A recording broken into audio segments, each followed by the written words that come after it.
How would you like to feel incredibly better in 3 days from cramps, pain, and bloating by eliminating one food like my friend Nina did? Are there foods that you love but your stomach hates? Does a dreamy taste of chicken Alfredo with all that sauce give you nightmares 2 hours after you eat? And you may be thinking a little indigestion, not a big deal, pop a couple of antacids, I'll be fine.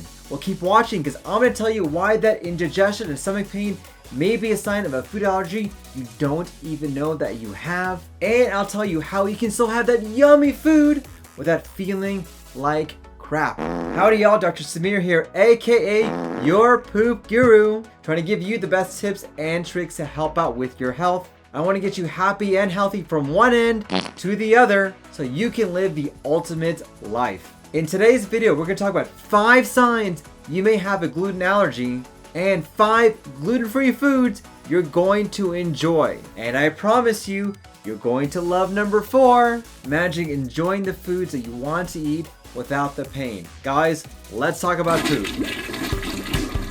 Alright, so I came across this story of a young individual called Nina.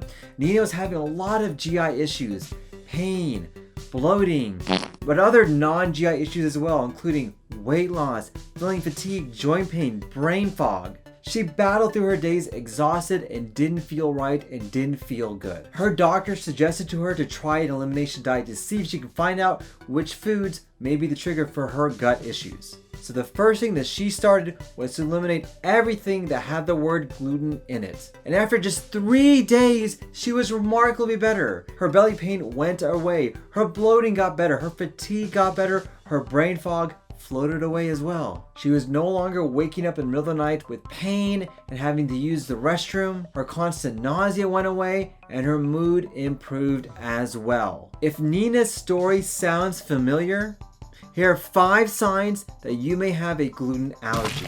Number 1, abdominal pain. Does your stomach hurt after you have certain foods? Well, that could be a sign of a gluten allergy. A lot of us have gut issues for a lot of different reasons, but for certain individuals, they're more sensitive to certain products, including wheat products and gluten as well. Now, gluten is not the end-all be-all for everyone, so don't get this idea that gluten should be eliminated for everyone's diet, but there are a significant number of individuals that actually have a gluten intolerance and they have pain from that. Number 2, nausea and vomiting. Are you in a constant state of feeling queasy all the time? Well, that also could be a sign of a gluten allergy. Number 3, diarrhea. Are you living in the bathroom? Do you have to rush to the restroom, have that urgency, or always searching for the nearest bathroom? That could be also a sign of a gluten allergy as well, in which gluten does not get digested properly and you have to rush yourself to the restroom. And number 4, weight loss. Yes, are you still eating a good amount but not being able to maintain the weight that you want? That also could be a sign of a gluten allergy. For some individuals, because they can't digest that gluten or actually have an allergic response to that, they don't maintain the nutrients, they don't maintain the minerals, they don't maintain the vitamins, and they don't maintain the weight either. And then number 5, fatigue. Are you losing energy mid-afternoon? Well, that's not what I want you to have. I want you to have the energy that you need. And there are plenty of patients who come to see me and say, hey, Dr. Islam, I am so freaking tired, especially after I eat. What the heck is going on? Well, one of the things that I recommend to try to eliminate is gluten, because you may realize that in your individual case, you actually may have a gluten allergy, and that fatigue may be your body's response to try to eliminate or to tell you to get rid of gluten. Now, everyone who suffers from gluten allergies is always worried about, all right, I'm gonna eliminate all gluten, but what is left to eat? Everything else just doesn't sound so good. Well, you're in luck, because I'm your poop guru. I'm going to give you 5 foods you can substitute that are delicious, yummy, but also gluten-free. Number 1, brown and wild rice. Enjoy that long grain wild rice. It's good for your gut microbiome. It is good for your bacteria. It is good because it provides a great prebiotic fiber. Don't be scared of that. Just try to minimize the wheat products. But beyond that, you should be good. Number 2, fresh fruits and vegetables. Oh, they're so yummy and good. And they offer the basis for a plant-based diet, which I totally advocate. Fruits and vegetables are the backbone for your gut health and your gut microbiome. The more you can improve on that, the better and happier and stronger your gut is going to be. Keep in mind that both frozen and canned fruits and vegetables may contain gluten.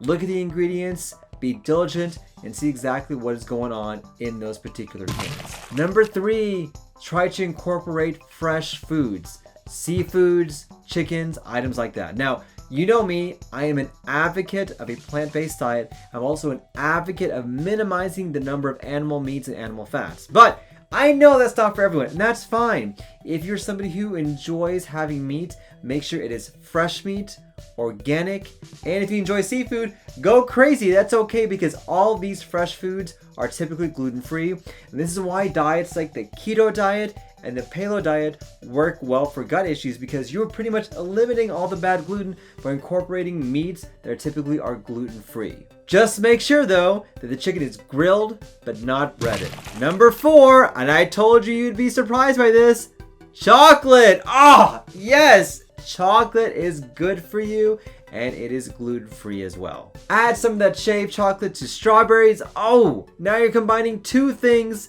fruits and chocolate. Do you enjoy brownies? Not a big deal.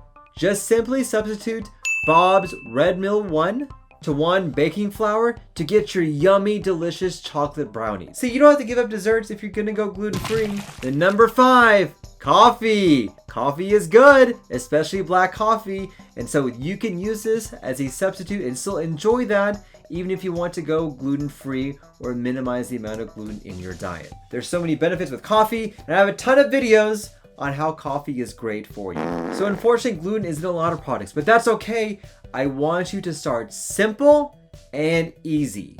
This week, try to avoid pasta. Yeah, just one thing, pasta. And maybe consider substituting your regular flour with Bob Red Mill's 1-to-1 flour. This is a gluten-free flour that you can use that will hopefully give you the same taste without all the issues that come with gluten.